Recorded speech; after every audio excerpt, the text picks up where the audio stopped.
Exam लीजिए उसमें top 50 objective question देखने वाले सोशल साइंस का यानी सामाजिक विज्ञान का। दोस्तों इसमें से कुछ सवाल आप लोग पहले से जानते होंगे तो रिवीजन हो जाएगा और कुछ नए सवालों को भी सीखने वाले हैं। तो फटाफट से वीडियो को लाइक कर दीजिएगा और हाँ एक काम जरूर कीजिए, वो क्या होता है भाई, शेयर। एक शेयर करने से भाई पुण्य मिलेगा। जी हाँ, आपके अगर कोई पढ़ लेगा और एग्जाम में भी अच्छा लिख लेगा तो भाई पुण्य ही तो मिलेगा। तो अभी तो अच्छे काम करो भाई, एग्जाम में अच्छा नंबर, यही तो आपका अच्छा काम, एग्जाम में और अच्छा नंबर दिलाएगा। और अच्छे से पढ़ लो भाई, क्या पता आप जो पढ़ रहे हो वही जाके एग्जाम में आ जाए फोड़ के रख दोगे। चलिए देखते हैं सवालों को, फटाफट से शेयर जरूर कर दीजिए, ठीक है। मतलब मेन कहना है कि भाई शेयर करो ताकि सभी लोग पढ़ सके, ठीक है। चलिए क्लास को करते हैं शुरू, तैयार हो जाओ गुरु। सबसे पहला प्रश्न है दोस्तों कि जर्मनी का एकीकरण का पूरा हुआ। दोस्तों तो आप सभी को पता है 1871 में जर्मनी का एकीकरण हुआ था, ठीक है। 1871 में जर्मनी का एकीकरण हुआ था। नेक्स्ट क्वेश्चन है, प्रसिद्ध पुस्तक हिंद स्वराज की रचना महात्मा गांधी जी, कई बार हम बता चुके हैं। पूना पैक्ट कब पारित हुआ था? बहुत अच्छा सवाल है। पूना पैक्ट दोस्तों कब पारित हुआ था? इसका सही उत्तर हो जाएगा अगस्त 19 सॉरी 3 का दोस्तों सही उत्तर हो जाएगा सितंबर 1932 में। जी हाँ दोस्तों, सितंबर 1932 में पूना पैक्ट पारित हुआ था, ठीक है। पूना पैक्ट सितंबर 1932 में पारित हुआ था। अगला देखो, अर्थशास्त्र ने अंतरराष्ट्रीय आर्थिक विनिमय में किन गतियों और प्रवाहों का उल्लेख किया है? तो 4 का दोस्तों सही उत्तर आप लोग क्या हो जाए, अर्थशास्त्र ने क्या बोला है, अंतरराष्ट्रीय आर्थिक विनिमय में किन गतियों और प्रभाव को उल्लेख किया है? तो व्यापार, श्रम, पूंजी। भाई तीनों का तीनों हो जाए, उपयुक्त सभी इसका आंसर हो जाएगा। ऐसे भी उपयुक्त सभी वाला ज्यादा होता है आंसर। जॉबर क्या था? जॉबर क्या था भाई, आप लोग कई बार बता चुके। जॉबर क्या था? ईस्ट इंडिया कंपनी के पदाधिकारी थे, पुराना और विश्वस्त कर्मचारी। तो ये हो गया भाई 5 का जो है बिल्कुल डी हो जाएगा। पुराना और विश्वस्त कर्मचारी होता था किसी कंपनी का जो बुनकरों पर नियंत्रण रखता था।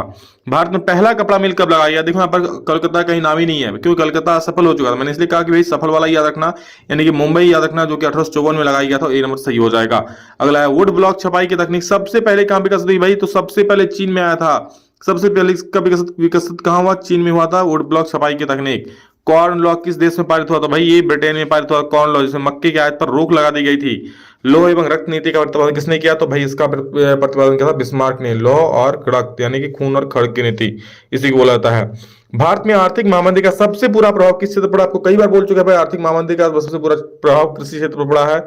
श्रीलंका में किस समुदाय ने प्रमुख बनाए रखने का किस समुदाय ने प्रमुख बनाए रखने का प्रयास किया? तो भाई सिंघली समुदाय ने वहां खुद को प्रमुख बनाए रखने का प्रयास किया है। किस शासन व्यवस्था में सत्ता का केंद्र और राज्यों के बीच विभाजन होता है? कौन सा शासन व्यवस्था में ऐसा होता है कि सत्ता केंद्र और राज्य सरकार दोनों के बीच में बंटेगा? ये होता है भाई अपना क्या, संघीय शासन व्यवस्था में, जो कि भारत में है। ऑप्शन नंबर बी बिल्कुल सही उत्तर हो जाएगा। एकात्मक में नहीं होता है, संघात्मक में ही होता है, संघीय शासन व्यवस्था में ही होता है। क्लियर है? चलिए अगला प्रश्न देखते हैं भाई। अगला क्वेश्चन क्या बोल रहा है? नेक्स्ट क्वेश्चन है दोस्तों क्वेश्चन नंबर 13 कि संविधान के किस अनुच्छेद के अंतर्गत अस्पृश्यता को निषेध किया? अस्पृश्यता मतलब छुआछूत की जो होती है। तो भाई अस्पृश्यता से 7 आ रहा है तो 7 मतलब 7 आ रहा है तो 17 हो जाएगा। याद रखना अस्पृश्यता का जो भेद मतलब होता है, इसको अनुच्छेद 17 के द्वारा समाप्त कर दिया गया है। शिक्षा, वन विभाग, गोद लेना, उत्तराधिकार आदि विषय किस सूची के अंतर्गत आते हैं? भाई ये सारे के सारे जो शिक्षा है, वन विभाग, गोद लेना, सारे समवर्ती सूची में आते हैं। यानी इस पर केंद्र सरकार और राज्य सरकार दोनों कानून बना सकते हैं। नर्मदा बचाओ आंदोलन का मुख्य उद्देश्य क्या था? भाई नर्मदा बचाओ आंदोलन का मुख्य उद्देश्य था नर्मदा नदी पर जो डैम बनाया जा रहा था वो न बनाना, यानी कि बांध बनाने से रोकना था। ऑप्शन नंबर बी सही हो जाएगा। अगला प्रश्न है, भारत राष्ट्रीय कांग्रेस की स्थापना कब हुई? तो भारतीय राष्ट्रीय कांग्रेस की स्थापना 1885 में हुई थी। ऑप्शन नंबर बी सही हो जाएगा। ठीक है, चलिए अगला सवाल है, संयुक्त राज्य अमेरिका में नागरिक अधिकार आंदोलन कब हुआ? तो संयुक्त राज्य अमेरिका में एग्जाम सर पर और आपको करना है परफेक्ट रिवीजन। एलन ऐप के फ्री रिवीजन कोर्सेज के साथ करिए अपनी तैयारी और भी स्ट्रॉन्ग। पाइए एक्सपर्ट फैकल्टीज के बनाए फिजिक्स, केमिस्ट्री, बायोलॉजी और मैथ्स के 1000। दोस्तों नागरिक अधिकार आंदोलन जो हुआ था 1954 से लेकर के 1968 के बीच में हुआ था। 17 का जो है बी नंबर बिल्कुल सही उत्तर हो जाएगा। क्लियर है? चलो आगे बढ़ते हैं। 18 नंबर, संविधान किस अनुसूची में भाषा का वर्णन है? तो भाई संविधान की 8वीं अनुसूची में, किसमें? 8वीं अनुसूची में भाषाओं का वर्णन है। ठीक है, 8वीं में 22 भाषाओं का रखा गया है। तो ऑप्शन नंबर बी बिल्कुल सही उत्तर हो जाएगा। पंचायतों में महिलाओं के लिए कितने % आरक्षण का प्रावधान है? भाई कई बार हम बता चुके हैं, एक बार कमेंट करके इसका आंसर बोल देना भाई, कितना आंसर होगा। महिलाओं के लिए कितना % आरक्षण का प्रावधान किया गया है? अगला प्रश्न है, विश्व में सबसे अच्छी शासन व्यवस्था कौन सी मानते हैं? भाई सबसे अच्छी शासन व्यवस्था हमारी लोकतांत्रिक शासन व्यवस्था ही तो होगी, और कौन होगी? तानाशाही थोड़ी होगा, राजतंत्रिक सेना घोषित नहीं होगी। लोकतांत्रिक सबसे अच्छा, सबसे प्यारा है। इनमें से किस राज्य में काली मृदा पाई जाती है? तो भाई गुजरात। जी हाँ दोस्तों, वन एंड ओनली गुजरात हो जाएगी इसका 3 में ऑप्शन में से, तो गुजरात इसका सही उत्तर हो जाएगा।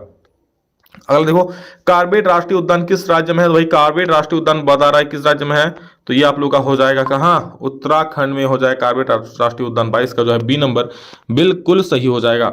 अगला 23 में सरदार सरोवर बांध गुजरात की किस नदी पर बनाया गया था भाई? सरदार सरोवर बांध गुजरात की कौन सा नदी पर बनाया गया था?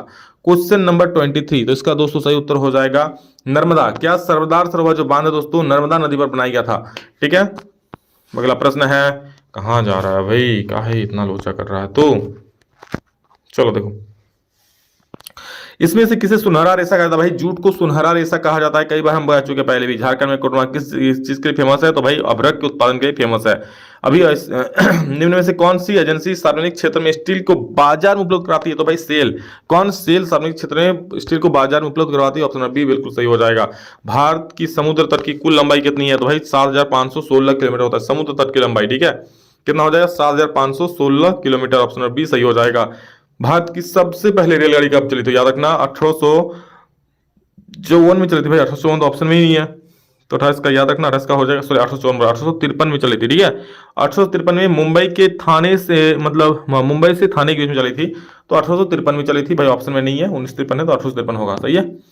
आगे देखो कि निम्न में से कौन परंपरागत ऊर्जा स्रोत को उदाहरण? परंपरागत ऊर्जा स्रोत मतलब क्या? जो ऊर्जा स्रोत पहले यूज हो रही थी बट अभी नहीं हो रही है। तो भाई कोयला पहले तो यूज हो रहा था, अभी नहीं हो रहा है, मतलब सॉरी, परंपरागत मतलब क्या? जो पहले हो रही थी, पहले बहुत पहले से होती हुई आ रही है और अब भी हो ही रही है, तो भाई वो क्या हो जाएगा? कोयला हो जाएगा। इसका यूज पहले से हो रहा था और अब भी हो रहा है, तो ये हो जाएगा परंपरागत ऊर्जा स्रोत। ठीक है, मतलब भाई परंपरा में कोयला जलाना है। आगे देखो, 1992 में पृथ्वी सम्मेलन किस देश से आयोजित हुआ था? बहुत इंपॉर्टेंट सवाल है। ब्राजील में हुआ था भाई। और कहां पे हुआ था? ब्राजील में रियो डी जेनेरो में। पिछली बार यही सवाल पूछा था, बस यही पूछा था कि ब्राजील में नहीं, वहां रियो डी जेनेरो ऑप्शन में था। तो भाई सुन लो, एग्जाम में कुछ भी सवाल पूछ सकता है, इसलिए समझ लो। देशों